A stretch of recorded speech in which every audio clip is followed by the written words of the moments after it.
आज के इस क्लास में आप सभी लोग का बहुत बहुत स्वागत है। और आज हम हाई स्कूल का एक टॉपिक लेकर आ चुके हैं और उस अपक्रिया में हम पढ़ने वाले हैं, कुछ अपक्रियाओं को पढ़ने वाले हैं। और उसमें आज हम पढ़ने वाले हैं अपक्रिया प्रतिस्थापन अपक्रिया, और वो भी प्रतिस्थापन अपक्रिया जो है वो कार्बनिक यौगिकों में है। तो आज हम पढ़ेंगे प्रतिस्थापन अपक्रिया। किस अपक्रिया? कौन सी अपक्रिया? प्रतिस्थापन अपक्रिया, प्रतिस्थापन अभिक्रिया। और ये प्रतिस्थापन अपक्रिया हम कार्बनिक यौगिकों में पढ़ेंगे। प्रतिस्थापन अपक्रिया, डिस्प्लेसमेंट रिएक्शन, डिस्प्लेसमेंट रिएक्शन। ये हमारा बोर्ड 2022 और 23 में लगभग आया है। मतलब हाल ही में ये क्वेश्चंस हमारे आए हैं 2022-23 में। बहुत ही इंपॉर्टेंट अपक्रिया है। तो प्रतिस्थापन अपक्रिया हम कहते किसे हैं?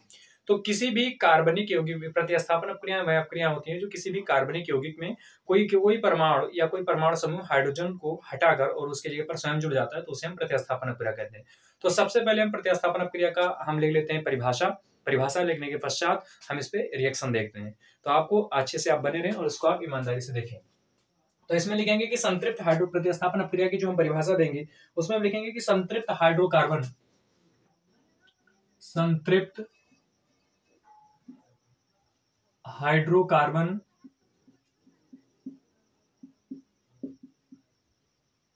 और ये संतृप्त हाइड्रोकार्बन हमारा कार्बनिक यौगिक है। तो संतृप्त हाइड्रोकार्बन में जब कोई परमाणु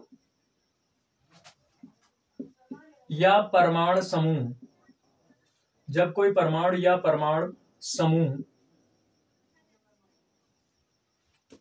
किसी परमाणु अर्थात इसमें हम हाइड्रोजन कह सकते हैं, किसी परमाणु या परमाणु समूह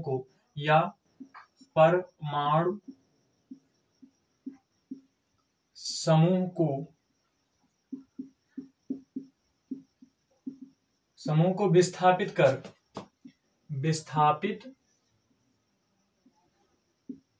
कर स्वयं जुड़ जाता है, प्रतिस्थापन अपक्रिया कहलाती है। कौन सी अपक्रिया कहलाती है? प्रतिस्थापन अपक्रिया कहलाती है। ऐसे आपको स्वयं उसमें लिख दिया जाएगा ना कि जब कोई संतृप्त हाइड्रोकार्बन में जब कोई परमाणु या परमाणु समूह हाइड्रोजन परमाणु को विस्थापित कर स्वयं उसकी जगह पर क्या हो जाता है? जुड़ जाता है, तो उसे हम प्रतिस्थापन अपक्रिया कहते हैं। इसको कई प्रकार से इसको कह सकते हैं ना, ठीक है। या कोई अन्य परमाणु समूह हाइड्रोजन की जगह पर कोई अन्य परमाणु समूह को विस्थापित कर दे तो उसको भी हम कहें। कोई जरूरी नहीं कि हाइड्रोजन परमाणु को ही विस्थापित उसमें करे, कोई और भी परमाणु भी विस्थापित कर सकता है। इसमें बढ़िया सा एक एग्जाम्पल रिएक्शन हमारा आता है। एग्जाम्पल या आप इसको रिएक्शन मान सकते हैं। तो रिएक्शन इसमें क्या है हमारा? इसमें रिएक्शन है कि एक CH4 है जिसको मीथेन कहते हैं, और इसके साथ हम क्या करते हैं? क्लोरीन गैस की अपक्रिया कराते हैं। तो ये जो हमारा प्राप्त होता है वो प्राप्त होता है CH3Cl और प्लस HCl प्राप्त होता है। इसको हम मीथेन कहते हैं। इसको क्या कहते हैं? मीथेन कहते हैं। और ये क्लोरीन गैस है हमारा, ठीक है, इसको हम क्लोरीन। और यहां पर जो हमारे प्राप्त हो रहा है ये मेथिल क्लोराइड है हमारा। क्या है ये? Methyl, METHYLE, methyl chloride. Hindi में इसको लिख सकते हैं मेथिल क्लोराइड। और ये HCl है, हाइड्रोक्लोरिक अम्ल है, हाइड्रोक्लोरिक एसिड, ठीक है। इसमें हुआ क्या है, यदि आपको समझना है तो मैं आपको समझा दे रहा हूं। यहाँ पर क्या हुआ है कि CH4 है, इसको आप देखना चाहें तो यहां से देख सकते हैं। पूरी चीजों को आप ऐसे देख सकते हैं। ये CH4 है और CH4 को हम ऐसे लिख सकते हैं H और H। और क्लोरीन को हम ऐसे लिख सकते हैं, एक क्लोरीन और ये दूसरा क्लोरीन। और यहाँ पर हम HNu लेंगे, यानी सूर्य का प्रकाश रखते हैं, ठीक है। हो क्या रहा है कि यहाँ पर दो क्लोरीन है, ये दोनों क्लोरीन में से क्या होगा कि एक क्लोरीन आएगा और इस हाइड्रोजन को हटा देगा, तो ये हाइड्रोजन बाहर हो जाएगा और ये यहाँ पर ऐसे निकल जाएगा। H और ये Cl दोनों मिलकर क्या बना लेंगे? HCl। क्या बना लेंगे? HCl बना लेंगे। प्लस अब चूंकि जो ये क्लोरीन यहाँ पर गया है वो इसके साथ जुड़ेगा तो ये क्या बना लेगा? CH और ये क्या है? H है। और ये जो क्लोरीन इसके साथ जुड़ा हुआ है तो इसके साथ ये क्लोरीन हो जाएगा।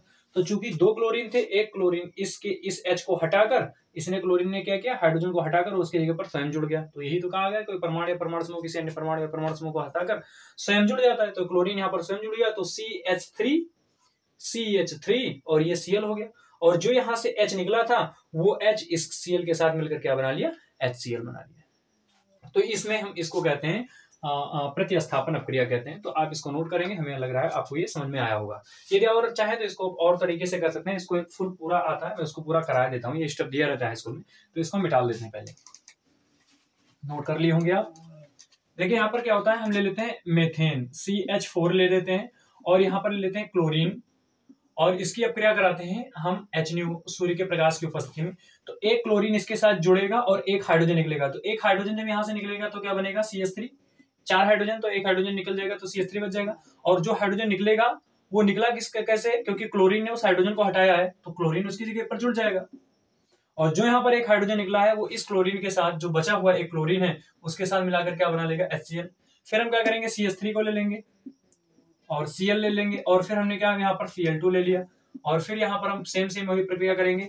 एक क्लोरीन यहाँ एक हाइड्रोजन यहाँ से निकलेगा तो ये क्या बचेगा, CH2, और एक क्लोरीन इसमें जुड़ेगा तो ये क्या हो जाएगा, एक क्लोरीन ऑलरेडी था, एक क्लोरीन और जुड़ गया, तो यहाँ पर क्या हो जाएगा, Cl2।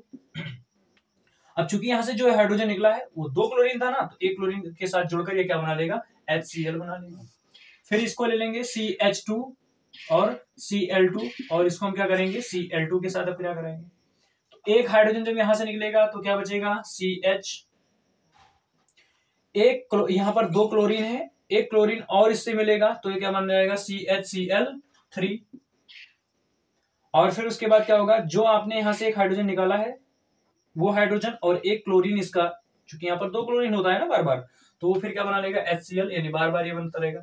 फिर जब तक ये हाइड्रोजन हट ना जाए तो CHCl3 लेंगे, और फिर क्या लेंगे, Cl2 लेंगे, और फिर यहाँ पर वही चीज कराएंगे।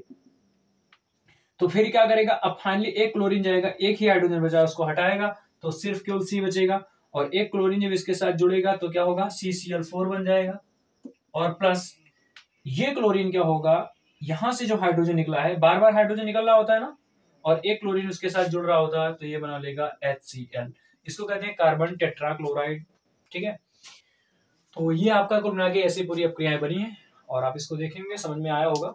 यहाँ से सिर्फ ये हो रहा है कि बार बार हमने हाइड्रोजन को जोड़ा है, क्लोरीन को इसमें जोड़ा है, और हाइड्रोजन को निकाला है, क्लोरीन को जोड़ा है, हाइड्रोजन को निकाला है, क्लोरीन को जोड़ा है, हाइड्रोजन को निकाला है। यह प्रक्रिया मैंने जब तक किया है जब तक यहाँ पर पूरे के पूरे चारों के चारों हाइड्रोजन जुड़ नहीं गए हैं, निकल नहीं गए, और 4 क्लोरीन जुड़ नहीं गए, कार्बन टेट्राक्लोराइड हमने कर दिया। यहाँ पर आपका ट्राइक्लोराइड, यहाँ पर डाइक्लोराइड है, यहाँ पर मेथिल क्लोराइड है। तो आपको ये प्रक्रिया समझ में आई होगी। बहुत बहुत धन्यवाद, और अपने रिएक्शन में हम अगले रिएक्शन के साथ फिर आपको मिलते हैं, तो आप पढ़ते रहिए। धन्यवाद।